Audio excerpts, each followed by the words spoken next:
Hey, this is San Miguel Archangel Missions, and we're coming to you from the village of Camalote, and we're specifically at the St. Jude RC School. And we'd like to show you a little bit about this school. It's in need of a lot of help, but specifically we're going to be asking for help on the ceilings and part of the roof.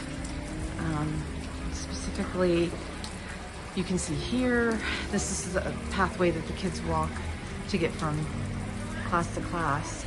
And this is, you can see it's raining right now, so it's leaking. And this is where the kids walk. And then in here are two classrooms that they can't even use now because of the roof damage. So there's two classrooms that need a new metal roof, and the other classroom is here.